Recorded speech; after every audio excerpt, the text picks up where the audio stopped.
Hello, everyone. My name is Herbert. I am from Realty Executive Plus in Mississauga, and I met Alroy at a get together recently, and he's from the town of Tiny. And the reason I brought him on here is because he has some fantastic insights on the cottage country and the beach houses that are out there.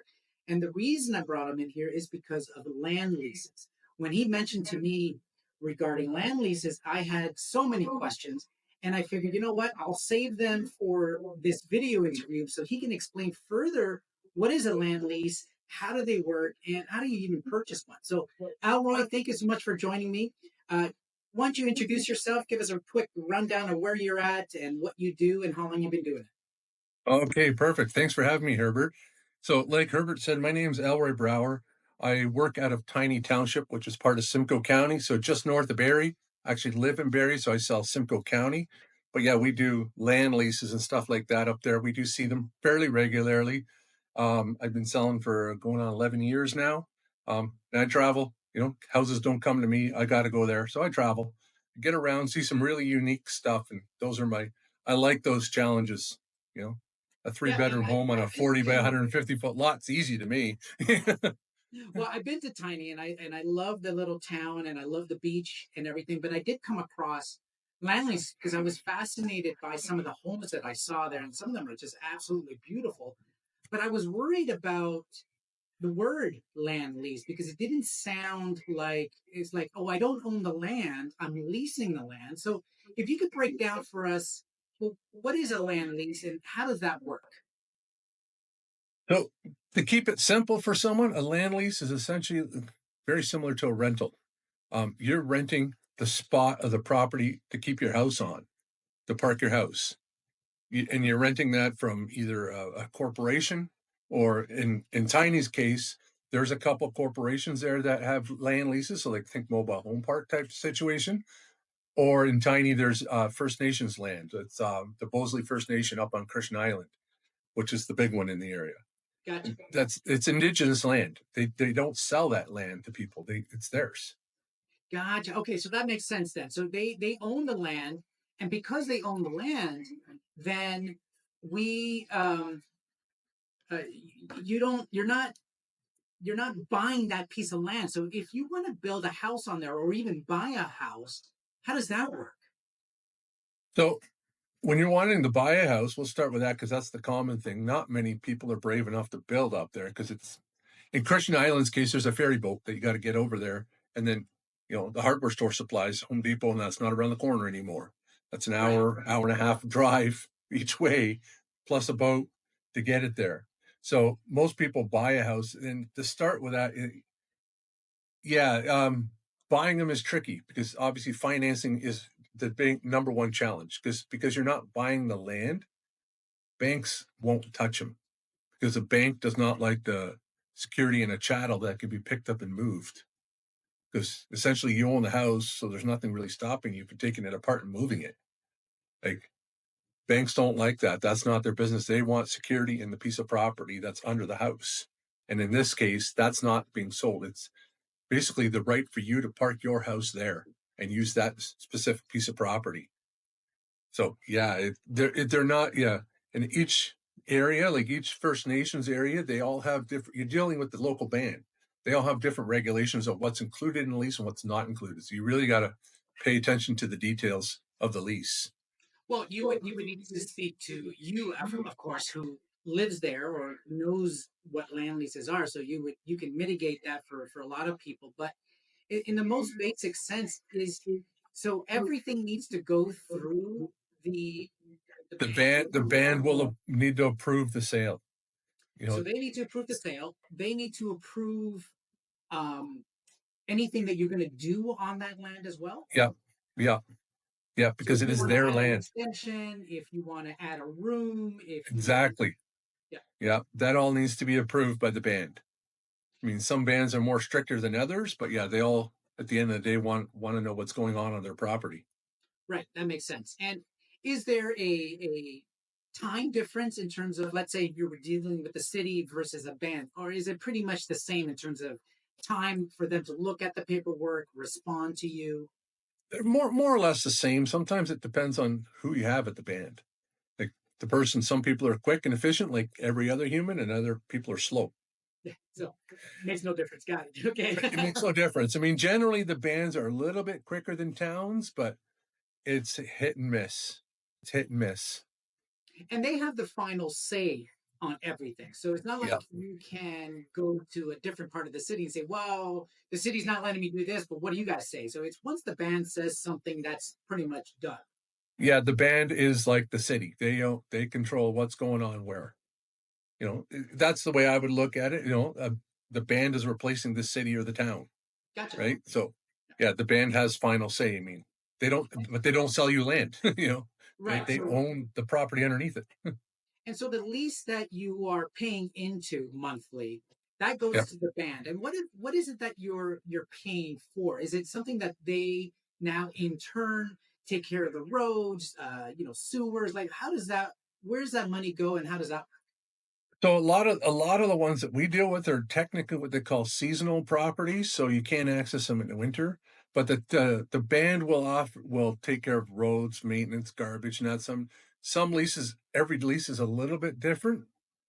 The one we deal with predominantly, most of them are the same. They'll take care of your garbage and all that sort of thing. So yeah, you got to watch what's in the lease, kind of like the condos. I mean, some condos include hydro, and other ones don't include hydro, right. right? So yeah, mind your P's and Q's when you're looking at the leases, and make sure you have everything crystal clear. Yeah, No, and that makes sense because you're right. And thank you for clarifying that because I think it is super important to understand that some leases are not the same as others. And just like you were pointing out, some could include garbage collection and roads. Others may not include that, and now you have to pay a private company to do so. So yeah. again, using a And professional sometimes, like and yourself, sometimes sometimes we see cases where the lease doesn't say it includes garbage because the lease has been there for so long, it was never in the original lease. But the newer leases all have garbage specifically mentioned. So this guy that doesn't have garbage he got grandfathered in, but it's specifically not written there. So you might have to redo the lease a little bit. gotcha. And some leases are a set fee. You pay, for example, $2,200 a year, and that's it. And the newer leases are $2,200 a year plus cost of living increase every year for the next 30 to 40 years. Right. So it's going to go up 2, 3, 4%, whatever the cost of living is on that lease. So it's automatically going to go up. The newer leases have some of that. But Gotcha. there are leases that are grandfathered that it's this fee and that's it. They never thought things get more money, get more expensive. And how long are these land leases for? Are they kind of like a lease every year? Is it a 5 year term, 10 year term? No, land leases, the ones we see particularly, it can be as long as 25 or 30 years. And then it's a matter of how far into the lease are they? When was it negotiated? They're not all started at the same time, right? So some of them might only have 5 or 10 years left before they get completely opened up. And other ones still have 20 years on them, depending if they were just renegotiated 5 years ago. So like I said, every lease, you got to look at them with a fresh set of eyes because there's no blanket statement to one of these leases. Keep you on your toes. Yes. So, if you can explain a little bit more about that. So let's say I am the owner of a property on a land lease and I have 5 years left on my lease. What does that look like at the end of the 5 years? Do I have to now renegotiate with the band? And, Yeah, you have to renegotiate with the band the terms of your lease. I mean, some bands will let you come in earlier because you don't want to go running right up the last day, and all of a sudden now what? They'll start that process earlier. But yeah, you renegotiate. But the bands have so many leases, they kind of have a skeleton. It's like this is what's going to be approved. Mine is this, add this. So there may be things added like the cost of living increase might be tacked onto your new lease if it wasn't in your old one. Or right. garbage services might be added to your lease, but your lease payments are going up to reflect the cost of garbage and things like that, fire hall access, that sort of thing. Oh, that's a good point. Yeah. Yeah, yeah, because it's like they're like their own little town. Right. Yeah, that makes sense. Yeah, And that's actually clearing up a lot of the things that I was thinking about. Is like, well, how does this all work? And that does make sense. It's they are their own town essentially, and they get to now navigate and dictate how that's going to work on that piece of land. yep, yep, If I was planning to build on there, so let's say I won the lottery and now I have X amount of money that I can now build on that. What does that look like for someone who wants to build a custom home on a land lease? Well, same like you have with a town, that your plans would have to be approved by that local band. They would have to approve what you're going to put up there because, like I said, they own the property. They want to make sure what's going on that property is not a little shack or a giant, huge mansion that looks totally out of place. They have their standards. I see. Yes. Yeah. So And that that's it's very similar to the way a township runs. A band is essentially its own little government. that makes sense. Yeah, that's Yeah. good. And I think that's where you come in, because now you can help someone like myself who's, from the city. If I wanted to buy a house that is on a land lease, well, I need to know how to navigate that. And I think that's where you as a Yeah. professional That's where we could connect you with that local band who you need to talk to. and Those, you can look at the bigger picture in yeah. terms of, well, this is what you need to look out for. This is what this means. And these are the things that may come up when you do want to buy. That's where you come in. Yeah. Yeah. We do land leases. I mean, it's not our first rodeo. Yeah. We yeah. So yeah, we can navigate you. But the biggest challenge with those land leases is the financing portion of it. Right. Because you're coming in with cash. Right. So that is the biggest challenge, your source, where you're going to get your financing to pay for that. Now, not all of Tiny is a land lease. There is other parts that are owned, like you own the land and whatever house is on there. Oh, most of Tiny Township specifically is a township. It's, a government. The land leases are, in our case, is Bosley First Nation, which is Christian Island up in the top, right? And then there's a couple small private corporations that run mobile home parks. Those are land leases as well. And those are a little different. I mean, you can buy those mobile homes, but like a land lease on Aboriginal or Indigenous land, that's approved by the corporation too. When you buy that land lease, I mean, they're going to approve the buyer, and then they're going to approve the building and that. And the same thing with First Nations land lease. That land lease will also tell you what's included in the lease fee. They clearing the snow out of your driveway, or they just plowing the main road? Do they cut your grass? Or what else is included? Is there community access halls, pools? What kind of amenities are included in your lease fees? So we've got a couple of those too, but they're small, obviously much smaller parcels than the Christian Island up in the north.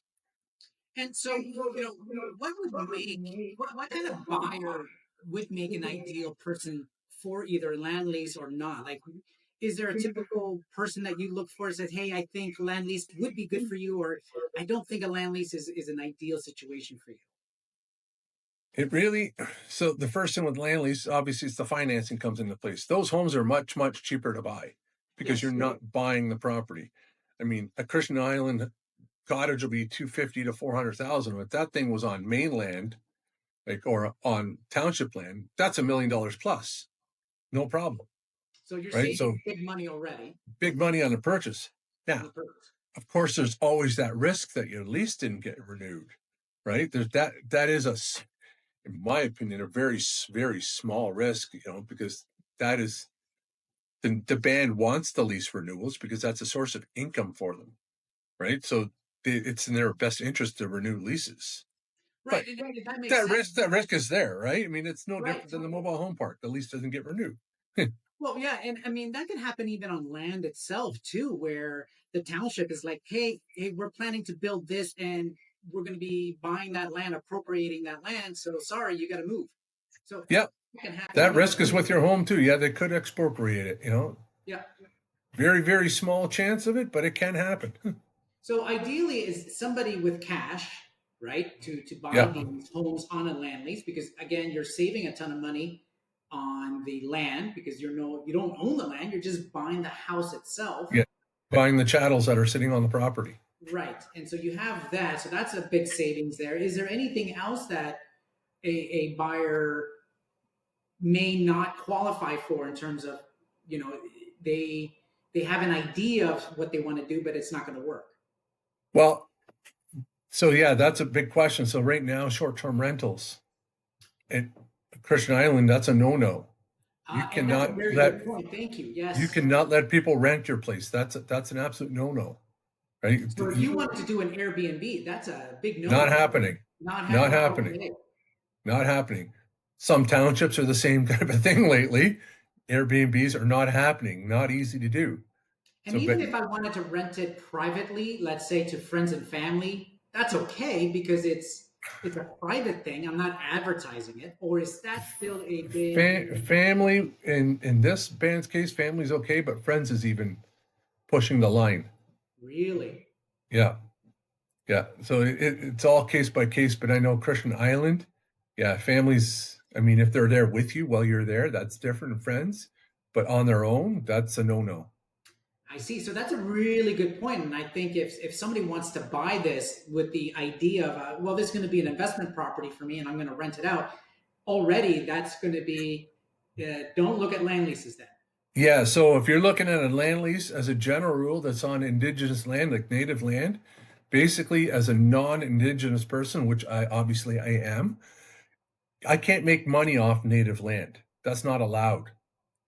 So, and that's the general overcasting rule on almost every land lease that I've seen in Ontario that's native land. You, as a non-indigenous person, I'm not allowed to make money on that land. Gotcha. So there goes your rental. There goes your rental. And if I was thinking, I want to pass this down to my children, is that something that is possible? Yeah, the lease it's the lease. It's possible. I mean, something for your accountant to deal with, Right. Of course. taxes and all that, but that's possible. Okay. So it's That's, not. There's no you may restrictions. need band approval on the technicality, Of you course. know, but yeah, that's entirely possible. I don't see why they wouldn't promote that. So good. So if I wanted to pass this down to my children, that's a possibility, of course, with band approval. Yeah, But that's there. It's a possibility. yeah, it's a possibility. Yep. Gotcha. And because versus properties that are not on, well, they're in a township. That's already baked into it because if something happens to me, my children automatically take over that property that's theirs now in a So town. I lost you there, Herbert. I lost the question. Oh, sorry. So I'm thinking here, if in a township, right, Yeah. not band owned, but in a township where I buy the land and the property, if something happens to me in terms of I pass away, my children automatically get ownership of that property. Yeah. Right. But then when it comes to band owned or leased land, is that somewhat similar or is there a difference? It's somewhat similar. I mean, I believe that lease would be part of your estate. So if they inherited your estate, the lease would come with it. Okay, good. Okay. So, I mean, that's one thing I would look at when you get band approval. of What's the course. terms of the lease? Right. The terms of the lease may come out and state that. You know, I have not. We have not to my knowledge. We haven't run across one yet where the band is taken over the property because someone passed away. I mean, usually, yeah, an estate kicks in, and the estate will handle the lease. Right. Okay, that makes sense. And so that's, I mean, again, using you as a professional is these are the things that, a land lease could be something for a brand new buyer to look into and consider based on your experience and, of course, talking to them and giving them the pros and cons of a land lease for them to make an informed decision. But it really is for anybody really looking for a beautiful property that is cost effective and there's pros and cons at the end of the day. Yeah, like any other purchase, there's pros and cons. And the big pro of this one is the price tag is much lower. The con, on the other hand, is you can't go to the bank to borrow the money. Can't go to the You, bank. you might find a B lender, private lender, maybe that might finance it, but that's case by case. Case by case. And then of course what you were explaining too, even if I do buy a property and I'm like, okay, this is great, I love this place, I want to update it, well, now the costs just to get materials onto a boat onto the island is, of course, that's going to be high. Yeah, it's not as clear cut as being on mainland where you can drive a half an hour or 45 minutes and find a hardware store. This one, yeah, Christian Island in particular, there's a ferry, right? It's $40 a car to get on the ferry, $5 ahead for everybody in the car, and it's on a schedule. You miss the 8:30 boat, You wait until 11 a.m. till the next one comes around, right? Stuff like that. So there's a little more logistics involved. Now, the pro of that is once you're on the island, you're on the island, and you know you don't go to the corner store to buy a bag of milk. You stay put and relax. You're forced to relax. You know. And I think that's the appeal of these kind of property. Because again, I've been to Tiny, and I just absolutely love the town, and I love the area because not only can you get an affordable cottage, let's say, that's near the beach or on the beach at a much affordable price when we talk land leases, but you're right. It's great for those people who are looking to rest, who want the quiet, who want to, Yeah. disconnect from everything and just be, I want to be by a fire and I just want to enjoy the lake and I just want to enjoy quiet. Yeah. Oh, it's perfect for that. It is quiet because your phone won't work there. Like, you can fail to turn it off, but it will still not work. You know, it, I joke with people when I go to the island, the Christian island, I'm gone for the day because by the time I get there, do my work, get back on the boat, most of my day is gone and the phone doesn't work until I'm 10 minutes from the boat launch, and then I start picking up a signal. Well, I guess So that's you're what the, forced solitude is what you call it. that's right. Or I guess in that situation, I guess Starlink might be your best friend, right? Because Starlink is, yeah, if you want to work from that cottage, and Starlink, I can tell you is, yeah, you're going to have it. yeah, I have it at a property I own, and it's a game changer. Yeah. For excellent. you can work easily with Starlink easily, and that Nice. you know I don't mean to plug Starlink, but that has added a whole different layer of buyer to our buyer portfolio. Suddenly, these people that work 2 days or 3 days a week from home, they need internet. We don't care where the house is. You put a dish up, as long as the north sky is clear, Starlink is going to work. Yeah. It used to be that was a lot of our legwork to go. We know Bell doesn't cover that area. Maybe Rogers, or who's the local internet provider and how strong is it over there? There's certain pockets in Tiny and around Simcoe County. We know don't go in that valley because you can't get internet. But now with Starlink, no big deal. Unless there's No a big lot deal. of trees to the north side of the house and you got to put up a tower that's 30 feet high to get over top of the trees. But the cost versus the ability to work from your cottage now, to take calls, to even watch movies has been opened. Minimal cost to put a 30-foot pole, that's nothing in comparison to what you're getting now. Well, yeah. Well, and the other thing is security. I mean, you can run all your Wi-Fi enabled uh, gadgets, for lack of better words. Your Nest thermometers, your security cameras, all can work on that. You can see it all remotely. I mean, I can turn up the heat on my furnace before I get there, so I know when I get there in 2 or 3 hours, it's nice and warm again, right? Or I can flip on a camera and say, "Oh, how much snow's in the driveway? Do I need the snowplow guy to come through?" And it's a game changer. I It's love a it. game changer. So, Alroy, now that we've established who can buy it, because it really is open to a lot of people, you just have to figure out what you're comfortable with in terms of land leases versus city owned or town owned land. Um, where can they contact you to get more information about this? Like your website, your Instagram, how can they get a hold of you to get more questions on this and maybe to even book a showing with you? Because again, I've been to Tiny. The homes there are absolutely beautiful, the ones that I've seen.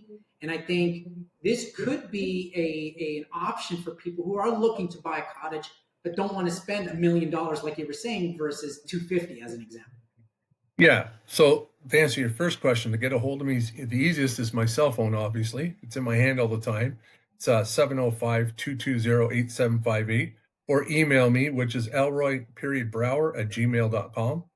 That's the easiest. Look me up on Facebook. Punch in my first name. It's unique. I almost pop up on the top of the list every time. You know. I'll put all your links in the Yeah. description here in this call, and so that way people can find you. And I really I want people to reach out to you because I think these are great opportunities for people to own a property or at least a house on leased land, uh, and where the cost is much lower than it would be anywhere else. And it's something just to talk and consider, and not just simply say, "Well, I don't want to deal with land lease." It could work for you. So reach out to Alroy. He can definitely explain to you how that works, what that looks like, and he can put in the conditions on this, so that way you're not locked into a home that may not work for you. And I think that's the number one fear people have is, well, I don't want to buy something that is not going to work for me. It's like, hold on, Alroy has the experience to say, listen, we can put conditions into this deal that if certain things don't work out for you, you can pull out. Yeah, absolutely. That's one of my first things I do with people. I tell them we're going to do our homework. At the end of the day, the homework has to get done. So let's do this up front. Big questions like the financing. How are you paying for that?